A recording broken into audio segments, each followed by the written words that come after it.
Si vous faites de la publicité sur Facebook Ads, ou du moins que vous pensez en faire et vous lancez pour la toute première fois, dans cet épisode, je vais vous parler de la campagne à lancer justement dès lors qu'on démarre avec un compte publicitaire qui n'a aucun historique, qui vient peut-être même d'être créé. Je vous explique tout dans cet épisode.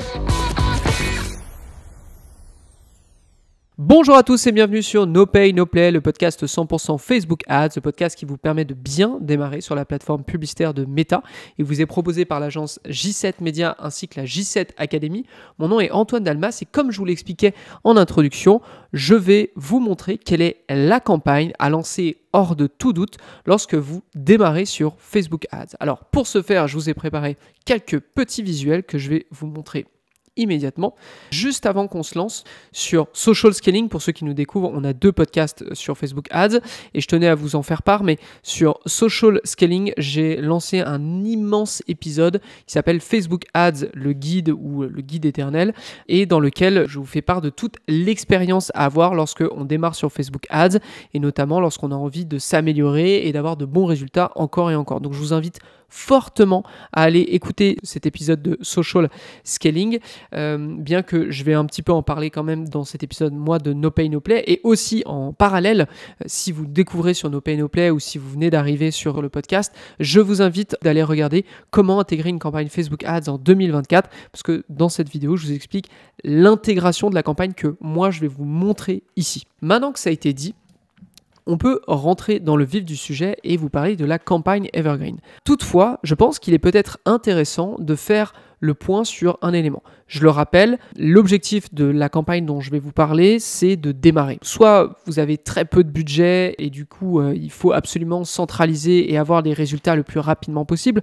Soit vous venez juste de créer votre compte publicitaire ou vous-même, vous venez juste de lancer ou vous aimeriez lancer votre toute première campagne. Donc, vous n'avez pas envie de faire d'erreur et notamment, vous n'avez pas envie de gaspiller votre argent. Pourquoi je vais vous parler de cette campagne et pourquoi je vais vous proposer cette campagne? C'est parce que vous avez besoin de résultats très rapidement. Les autres structures, parce qu'il en existe aussi d'autres, les autres structures sont très intéressantes à prendre en compte, mais elles le sont surtout lorsqu'on a une base solide, ce que vous devez atteindre avec la campagne Evergreen, et elles nécessitent beaucoup plus d'argent et aussi le fait de dépenser aussi de l'argent un petit peu plus volontairement sur des choses qui fonctionnent comme celles qui ne fonctionnent pas. Aujourd'hui, je vous propose cette campagne qui va être celle qui va vous accompagner d'ailleurs dès maintenant, mais aussi tout le long de votre processus avec Facebook Ads, vous pouvez en être certain, parce que même les très gros comptes ont une campagne Evergreen. Une campagne Evergreen, qu'est-ce que c'est? Eh bien, c'est très simple, donc Evergreen est juste un terme anglais anglophone qu'on utilise énormément chez J7 Media, qui veut juste dire toujours vert, qui roule toujours, d'accord? Donc c'est une campagne qui doit vous suivre le plus longtemps possible. C'est une campagne qui va amasser un maximum d'apprentissage et qui doit amasser un maximum d'apprentissage. Si vous m'avez suivi sur les différents podcasts de cette année, ou du moins les différents épisodes de No Pay No Play, vous savez, je vous en ai déjà parlé, notamment de tout le concept de l'apprentissage, de tout le concept des enchères, etc. sur Facebook Ads. L'apprentissage, qu'est-ce qu'il y a d'intéressant là-dedans? C'est que plus Meta a de la donnée, plus Meta a du volume de data, donc plus Meta va dépenser, plus Meta va montrer vos publicités à un maximum de monde, plus il va être bon. Okay, pensez vraiment algorithme, encore une fois, pensez intelligence artificielle. Meta, plus vous lui donnez de la data, plus il va savoir comment optimiser, à qui montrer vos publicités et de quelle façon. Parce qu'aujourd'hui, on le sait, Meta peut montrer des variantes de votre publicité grâce à de multiples paramétrages qui existent. Quand on parle de campagne Evergreen, on parle de campagnes qui vont durer le plus longtemps possible parce que plus elles durent longtemps, plus elle va être facile à récupérer si jamais il y a une problématique. Imaginons que vous avez un compte publicitaire qui est assez jeune, vous avez une campagne qui roule depuis peut-être 14 jours et là vous avez un gros problème, vous avez disons de grosses perturbations sur vos coûts par résultat, etc. Effectivement, une campagne qui a que 14 jours, qui a un budget assez faible, elle risque d'y passer. À l'inverse, une campagne qui a peut-être 6 mois, 3 mois ou peut-être même 1 an, parce que ça existe, des campagnes qui durent plus d'1 an même, ces campagnes, généralement, elles ont tellement d'apprentissage que pour qu'elles s'écroulent complètement, il faudrait vraiment qu'on n'ait pas de chance ou vraiment qu'on fasse n'importe quoi de notre côté. Alors que justement, vu qu'elle a beaucoup d'apprentissage, l'idée c'est qu'elle est capable de rebondir et de réagir de façon positive aux changements ou aux optimisations qu'on peut lui proposer. Quand je parle de campagne Evergreen, je parle toujours d'une campagne dans laquelle on a 1 à 2 audiences maximum actives Et dans chacune de ces audiences, on va avoir justement 1 à 2 publicités, voire 3 grands max actives au même moment. C'est-à-dire que l'audience 1 sera une audience que vous déciderez, j'en parlerai après, je vous donnerai quelques conseils derrière. Dedans, il y a la publicité 1, la publicité 2, ça pourrait être une vidéo, ça pourrait être une image. À nouveau, ça c'est un conseil si vous démarrez, mais testez des concepts publicitaires qui sont différents, très différents, parce que si vous testez des choses qui sont très proches, si ça ne fonctionne pas, c'est dommage parce que vous aurez pas avancé tant que ça. Vous saurez juste que ce concept ne fonctionne pas. Alors que si vous avez plusieurs concepts différents, vous avez des chances de taper dans le mille. Donc la publicité 1 et la publicité 2 se retrouveront aussi dans la publicité 1 et la publicité 2, sachant que les audiences par contre seront complètement différentes. En termes d'audience, et je vais en reparler probablement dans la deuxième slide, mais vu que vous démarrez, vous allez partir soit sur une audience très large, c'est-à-dire une audience France, Canada, Québec, peut-être une région en particulier si vous êtes un annonceur local. Et ensuite, la deuxième audience, ça sera forcément une audience d'intérêt. Par exemple, un critère démographique ou d'intérêt du style aime la photographie, aime Shopify, aime ceci, aime cela, etc. Parce que c'est généralement les deux audiences qui s'ouvrent à vous lorsque vous démarrez sur Facebook. Bien sûr, si vous avez déjà beaucoup de data avec notamment votre CRM, vous avez une base d'email qui est volumineuse, c'est-à-dire plus de 500, voire peut-être 1000 personnes, là, ça pourrait valoir le coup d'utiliser une audience lookalike au démarrage. Bien sûr, ça risque de ne pas être votre cas si vous démarrez purement et simplement la publicité. Okay, on part vraiment de ce principe que vous démarrez de zéro. Ensuite, on suit la règle de 2x3 maximum. Plus vous allez tester de choses, plus votre budget va être dilapidé. Ça, c'est le premier point. Le deuxième, je vous le montrerai dans le schéma après. Qu'est-ce que je veux dire par dilapidé ? Il est certain que si vous voulez mettre du budget sur absolument toutes les choses que vous testez, ce qui est une bonne chose, sauf que c'est mieux quand même quand on a du budget en réserve, c'est certain que lorsque vous n'avez pas beaucoup de budget, dépenser sur tout et n'importe quoi, ça risque d'être compliqué. Donc il vaut mieux avoir une approche campagne evergreen parce que justement, l'objectif, ça va être de voir où va l'argent immédiatement. Meta va très rapidement trouver une sorte de combinaison entre la publicité et l'audience à utiliser. Ça va vous permettre de trouver très rapidement quel est le vainqueur parmi tout ce que vous avez lancé dès le départ. J'interromps votre épisode 10 secondes. Le Black Friday est désormais derrière nous, ce qui nous permet de réouvrir des places d'agence chez J7 Media. Alors, si vous êtes un e-commerce, un infopreneur, un lead gen ou un SaaS, sachez qu'on ouvre 5 places seulement d'agence pour de la gestion de campagne Facebook chez J7 Media. Si vous avez envie de démarrer la nouvelle année avec la meilleure expertise, simplement vous rendre sur notre site et remplir un formulaire. On a l'habitude de rencontrer beaucoup d'annonceurs à cette période de l'année, donc ne tardez pas trop parce que 5 places, ça part très vite. On continue l'épisode. On enchaîne rapidement avec le paramétrage. Alors, le paramétrage, pour le coup, c'est assez classique, je dirais. On est en budget Advantage Plus ou budget CBO, dépendamment de comment Meta l'appelle maintenant. Budget CBO Advantage Plus, c'est simplement que le budget est au niveau de la campagne et non au niveau des adsets ou des audiences. On est en daily budget, c'est-à-dire 50 € par jour et c'est pas 50 € sur telle date à telle date. Okay, on est tout le temps sur le même budget par jour. On a 2 audiences, généralement broad ou intérêt. Ça ne vous empêche pas de tester d'autres audiences après, mais de façon active, là tout de suite, partez sur 2 audiences. Attribution, on est sur une attribution large. Pour rappel, ceux qui découvrent aussi Facebook Ads, l'attribution, c'est la fenêtre sur laquelle, si je fais une action sur une publicité, je suis traqué et si je fais une conversion derrière, du style un achat, la publicité sur laquelle j'ai fait une action, eh bien, elle va s'attribuer cet achat, elle va dire c'est grâce à moi que cette personne a acheté. D'accord ? Donc, on prend une attribution large, on est en conversion achat, lead, bref, des objectifs qui servent réellement votre business en fait. Optimisation au volume et non à la valeur. On n'est pas en train de faire des petites optimisations, des petits paramétrages très très techniques.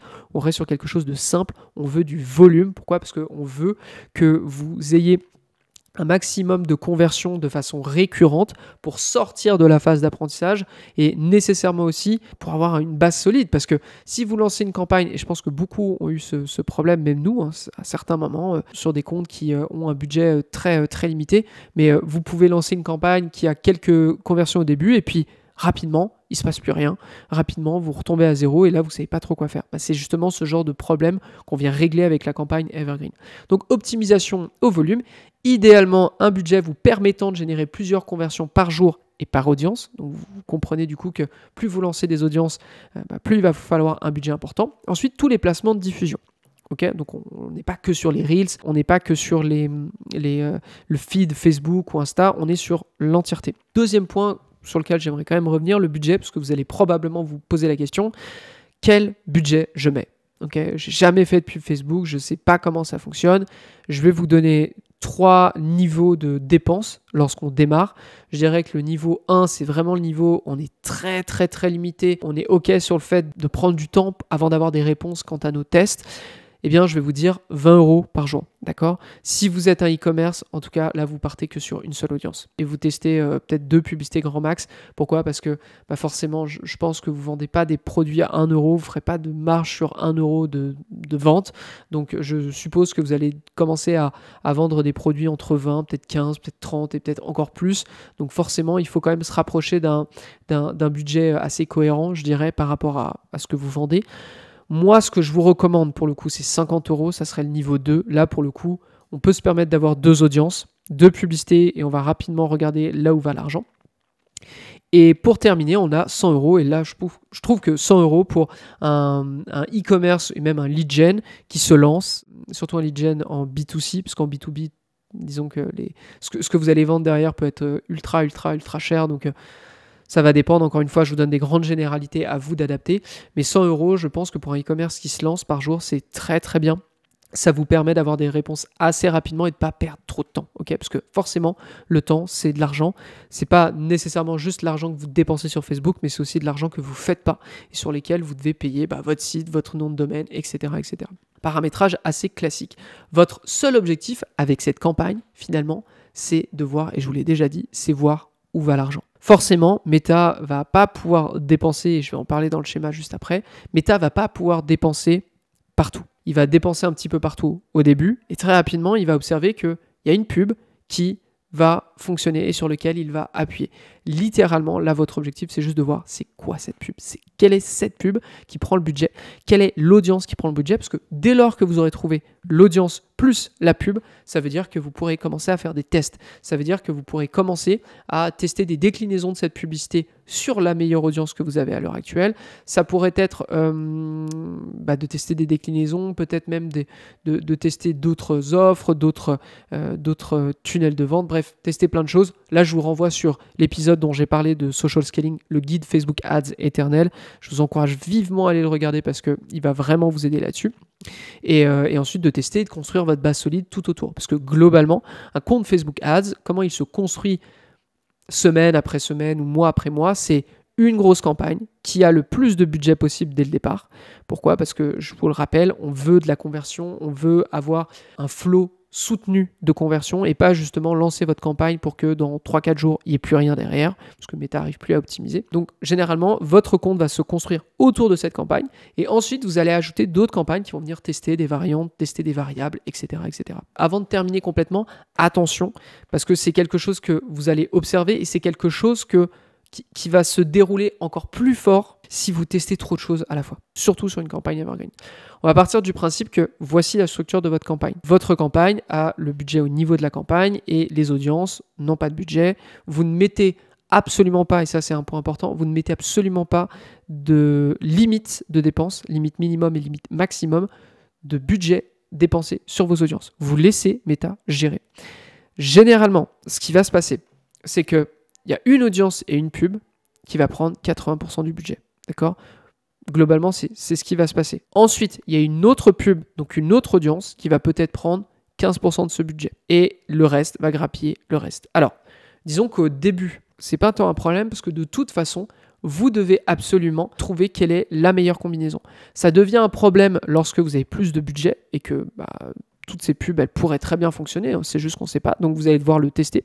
Et c'est un problème aussi lorsque, par contre, vous démarrez et que vous avez 3, 4, 5 pubs, peut-être 2, 3 audiences actives, parce que là, ça va encore plus ralentir justement le schéma que je vous montre, ça va encore plus ralentir le moment où Meta va se dire « Ok, c'est cette pub plus cette audience qui fonctionne. » D'accord?